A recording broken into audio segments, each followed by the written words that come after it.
मतलब कि ये जो रूलिंग तो चल रही थी, रूलिंग के बाद वहां पे क्या हुआ है, देखो, the global influence of Russian revolution and the USSR. तो जैसे फ्रेंच रिवॉल्यूशन का पूरे के पूरे यूरोप में इफेक्ट हुआ, पूरे के पूरे यूरोप में, वैसे रशियन रिवॉल्यूशन का भी पूरा वर्ल्ड वाइड पता चल गया कि भाई फ्रीडम चाहिए, नहीं तो लोग ऐसे झेलते नहीं रहेंगे, like that. So existing socialist party in Europe did not wholly approve of the way of Bolshevik took power and kept it. However, the possibility of the worker state fired people's imagination across the world. तो Bolshevik party याद है ना? Okay. So Bolshevik Menshevik party थी, that one. So in many countries communist party were formed like the communist party of the Great Britain. सब जगह communist party बन गई, अलग अलग community में इकट्ठा होकर parties बना ली. The Bolshevik encouraged colonial people to follow their experiment. और Bolshevik ने क्या किया कि लोगों को encourage कर रहे थे कि तुम लोग को जो करना है सब कुछ करो, लेकिन हम freedom ही रखेंगे. Many non-Russians from outside the USSR participated in the Conference of the People of the East in 1920, and the Bolshevik founded the Comintern. The Bolshevik founded Comintern, एक ग्रुप बना दिया है जिसमें अब बॉल्शेविक के लीडर रूल करेंगे according to the people's point of view. So some received education in USSR Community University of the Workers of the East. By the time the outbreak of the Second World War, the USSR had given socialism a global face and the world stature. मतलब कि जब second world war हो गया, okay, second world war हुआ, तब Russia ने पूरे के पूरे वर्ल्ड के सामने सोशलिज्म क्या है, क्योंकि अलग अलग कम्युनिटी बन गई है, बॉल्शेविक ने बनाई हुई है, सोशलिज्म की, सोशलिस्ट की अलग पार्टी है, कितनी अलग अलग पार्टीज के नाम भी हमने देखे थे, एसपीपी एंड ऑल. तो वो सारी पार्टी बनाई और सारी पार्टी बनाकर क्या कर रहे हैं कि लोगों ने बोला कि फ्रीडम चाहिए, अदरवाइज नहीं चलेगा. तो सेकेंड वर्ल्ड वॉर हुई. अब सेकेंड वर्ल्ड वॉर जब हुई तब लोगों ने बोला कि अरे जो हमारे जो भी मतलब जीता हारा वॉट एवर कोई भी, बट सबको पता चल गया, जो रूल कर रहे हैं उनको भी पता चल गया कि अब ये लंबे समय तक नहीं चलेगा. वहाँ सब लोग जितने भी मोनार्क थे और जितने भी कॉलोनियल थे वो सारे डर गए कि ज़्यादा टाइम तक ये नहीं चलेगा. इसीलिए वही सेकेंड वर्ल्ड वॉर के बाद ही शुरू हो गया ब्रिटिशर्स का भी कि चलो इंडिया को टोटल फ्रीडम दे देते हैं. वैसे हमने तो टोटल फ्रीडम बहुत पहले से मांग ली थी, लेकिन उन्होंने भी फिर दे दी. Okay. So yet by the 1950s it was acknowledged with the country that the style of the government in USSR was not in keeping with the ideals of Russian Revolution. फिर भी 1950s आते आते लगा कि जो USSR में जो rule कर रहे हैं, ओके, पूरा USSR पूरा इकट्ठा हो गया है, ओके.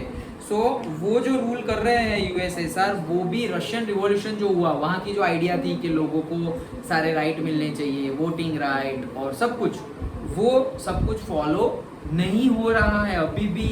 ओके, दैट मीन्स कि नाम का रिवॉल्यूशन हुआ, चल तो वही रहा है जो पहले चल रहा है वैसे. In the world social movement too, it was recognized that what all was not well in the Soviet Union. Soviet Union पूरा का पूरा जो ग्रुप है वो, वहाँ पे सब कुछ सही नहीं है. A backward country had become great power. Its industries and agriculture had developed and the poor were being fed. But it had denied the essential freedoms to the citizens and carried out its development projects through repressive politics. मतलब कि USSR और Soviet union में क्या बोल सकते हैं, development तो चलता रहा, बहुत अच्छे से डेवलपमेंट चला, लोगों को खाने के लिए खाना भी मिल रहा था, सब लोग ग्रो कर रहे थे, बिजनेस ग्रो हो रहा था, सब कुछ अच्छा चल रहा था.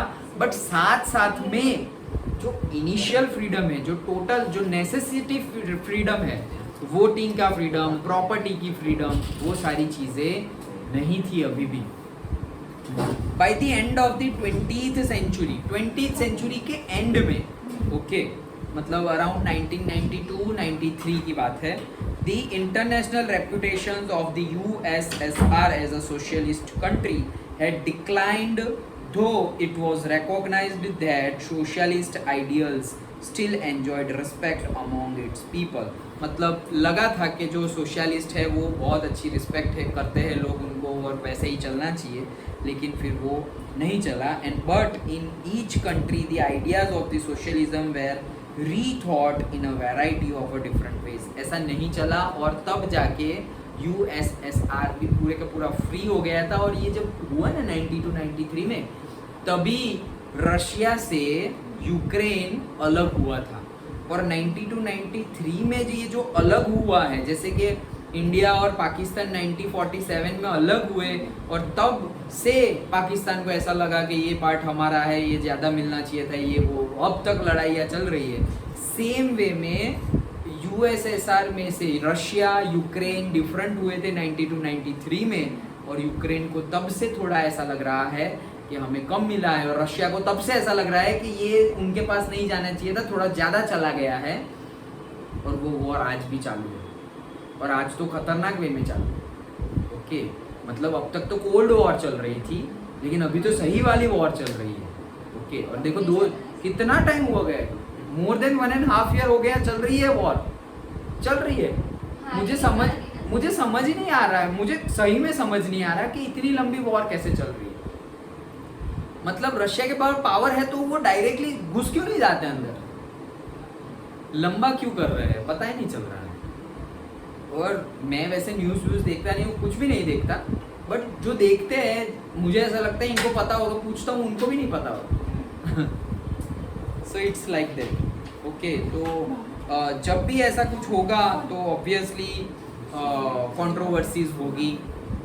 जैसे कि अभी हम सिविक्स का ही ये चैप्टर जब पढ़ रहे थे तो हमने उसकी बात की थी, किसकी, एक ही कंट्री जो फ्री कंट्री है socially, economically and backward class के लिए, एजुकेशनली एंड बैकवर्ड क्लास के लिए जो लॉ लाए थे उसकी वजह से कॉन्फ्लिक्ट्स हुए और रिवॉर्ड्स हुए. तो फ्री कंट्री है, फिर भी सारे रूल्स रेगुलेशंस फॉलो होने चाहिए.